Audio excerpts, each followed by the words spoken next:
जय श्री राम। मित्रों, जैसा कि आप जानते हैं, सोशल मीडिया पर आजकल बिरहा गायक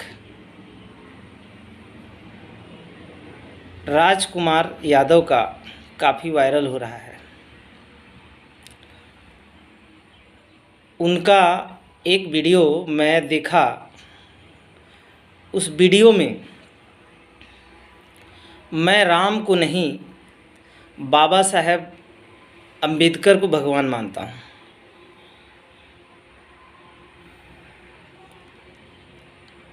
और उन्होंने राम को हिंदू धर्म, सनातन धर्म की आस्था पर वो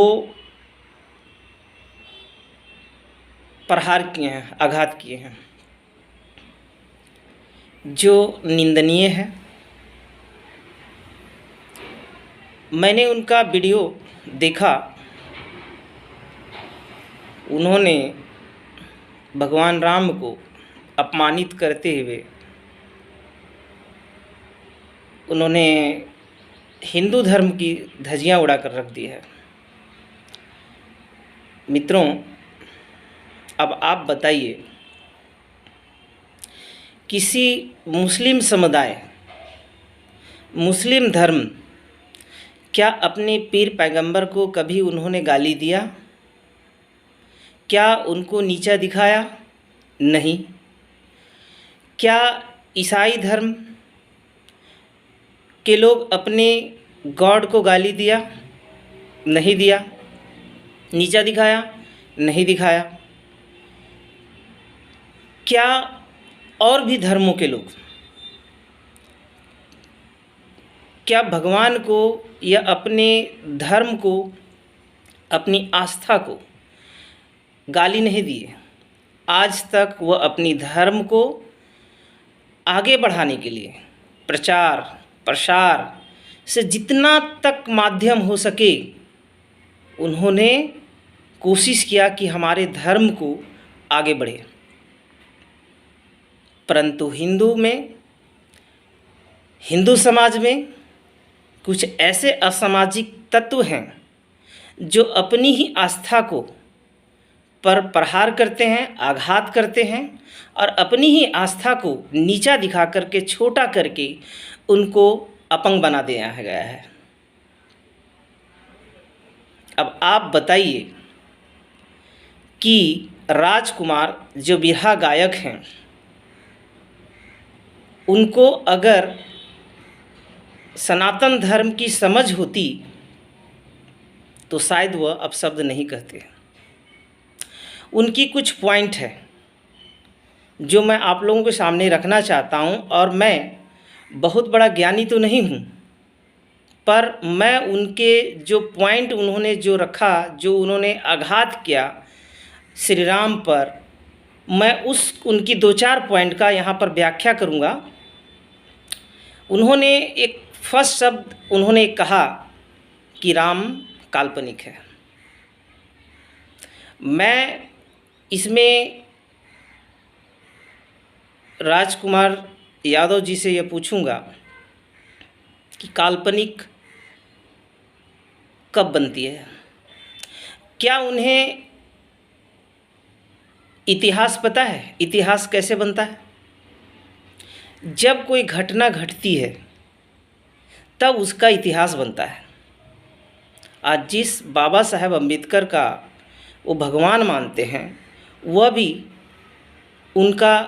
उन्होंने कुछ अपने कर्म अच्छे किए, उन्होंने कुछ समाज के लिए, देश के लिए उन्होंने कुछ किए, जिसके चलते जो प्रताड़ित थे, जो छोटे जाति, उन्हें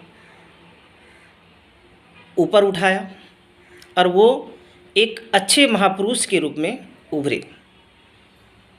तो मैं भी ये राजकुमार यादव से कहना चाहूँगा कि जो राम को काल्पनिक बताते हैं और वो यह भी कहते हैं कि राम एक राजा थे, तो मैं ये कहना चाहूँगा, अगर वो राजा थे तो वह भी कोई अच्छे कार्य किए होंगे जिसके चलते उनकी प्रतिमाएं या उनकी पूजा होने लगी। मित्रों, भगवान या परमात्मा ईश्वर कहाँ है? भगवान या परमात्मा ईश्वर हमारे दिल में है, हमारे कंठ में है। अगर हम किसी को अगर अपने इस पवित्र जिह्वा से अगर अच्छे शब्दों का इस्तेमाल करते हैं, लोगों को भलाई करते हैं, लोगों को मदद करते हैं, तो हम अपने महल्ले, अपने देश, अपने समाज के लिए एक मसीहा के रूप में उभरते हैं। तो श्री राम भी, अगर उनका कहना है कि अगर श्री राम राजा थे, वह भगवान नहीं थे, तो मैं मानता हूँ कि ठीक है, राजा थे, लेकिन उन्होंने एक अच्छे कर्म किए और अच्छे कर्म करने पर ही उनका जो है एक अच्छे राजा के रूप में साबित हुए, जिनकी हम पूजा करते हैं। आज अगर मैं बात करूं कि भीमराव अंबेडकर की पूजा करते हैं तो क्यों करते हैं? कि उन्होंने अच्छा काम किया था। आज मैं अगर साईं बाबा की पूजा करता हूं तो आज से 100 साल पहले जब साईं बाबा ने लोगों का उद्धार किया, लोगों को कुछ मदद किया और लोग उनसे काफ़ी प्रेरित हुए, तो आज साईं बाबा को हम उनको भगवान मानते हैं। जिस तरह से हम अपने माँ बाप मुझे पैदा करते हैं और जब माँ बाप हमें सेवा करते हैं और हम उनके संरक्षण में पल बढ़ के बड़े होते हैं, तो हमें सारा भगवान अपने माँ बाप में दिखता है। और ये होना भी चाहिए, क्योंकि मानवता एक दूसरे का धर्म ही ईश्वर है और ईश्वर आत्मा में वास करता है, हमारे कंठ में वास करता है। तो जब हम अच्छे कार्य करेंगे तो परमात्मा या ईश्वर हमारे स्वयं हमारे आत्मा में होते हैं।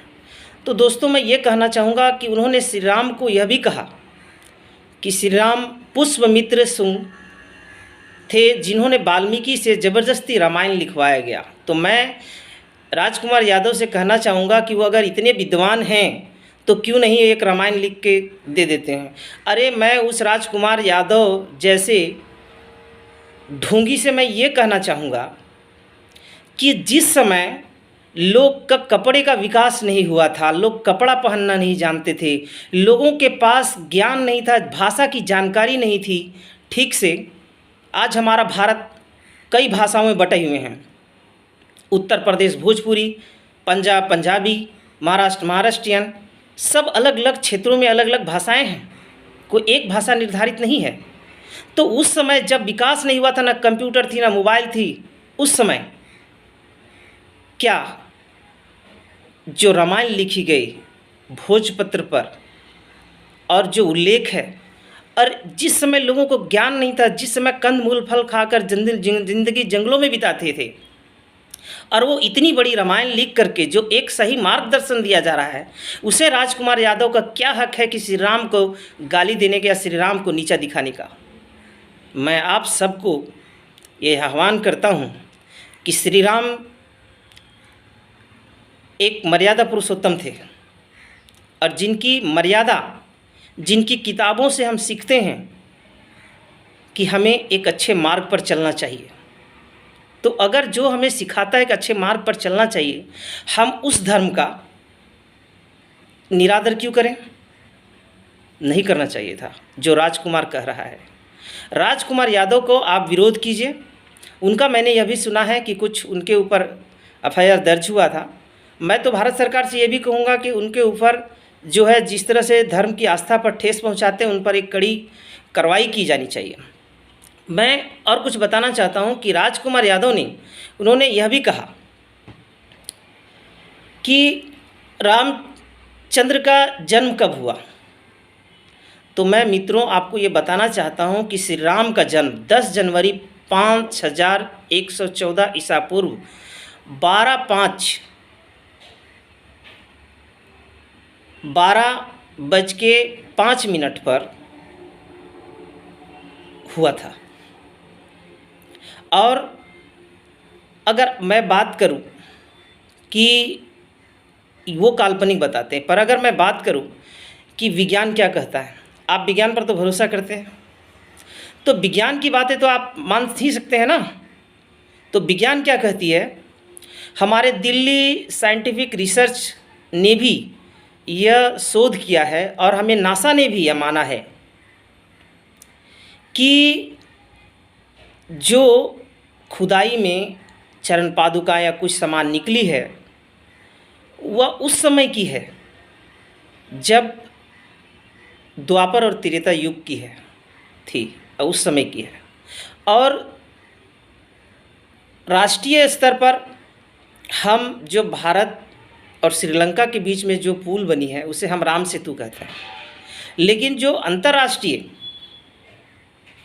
अंतर्राष्ट्रीय ने भारत और श्रीलंका के बीच में रामेश्वरम से मन्नार तक 30 किलोमीटर और 4 किलोमीटर चौड़ा जो रोड बनी है वो उनकी पत्थरों से भी साइंटिस्ट और विज्ञान मानता है कि यह श्री राम के समय श्री राम द्वारा ही बनाया गया था। अब आप सोच सकते हैं कि वहाँ के पत्थरों में श्री राम इतनी 30 किलोमीटर, जो आज के समय में हम 2 किलोमीटर का ब्रिज बनाने के लिए कई वर्षों लगा देते हैं और लोखंड के इतने बड़े बड़े खंभे डाल देते हैं, सो हमें कुछ सालों में वह पुल खराब हो जाता है। और श्री राम द्वारा बनाया गया, जिस समय न तो कोई तकनीकी थी न हथियार थी, उस समय जो ब्रिज बना है जो आज भी वहाँ देखा जा सकता है। तो अब आप बताइए कि राजकुमार यादव जो हिंदू धर्म की आस्था पर, सनातन धर्म की आस्था पर जो चोट कर रहे हैं, आघात कर रहे हैं, ऐसे पाखंडी, ऐसे मूर्ख को तो मैंने आज तक नहीं देखा। और मैं उनको भी मैं बोलूँगा जो उनके यहाँ इंटरव्यू लेने जाते हैं, वो अपनी पब्लिसिटी, अपनी टीवी, अपने प्रचार करते ही हैं। और राजकुमार यादव का भी जो है सो काफ़ी फेमस कर दिया गया है। मैं तो ये कहता हूँ, चाहे फेसबुक, इंस्टाग्राम हो, अगर इस तरह के किसी धर्म या आस्था पर अगर यह चोट करता है तो ऐसे वीडियो को तत्काल रोकी जाए। और मैं भारत के माननीय प्रधानमंत्री श्री नरेंद्र मोदी जी से भी यह कहना चाहूँगा कि जो भारत में इस तरह से जो हिंदू की आस्था पर, चाहे वह गैर हिंदू समुदाय हो या हिंदू हो, अगर भारत की आस्था पर अगर ठेस पहुंचाता है तो उस पर कड़ी से कड़ी कार्रवाई की जाना चाहिए। नमस्कार, मैं अपनी वाणी को यही विराम देता हूं।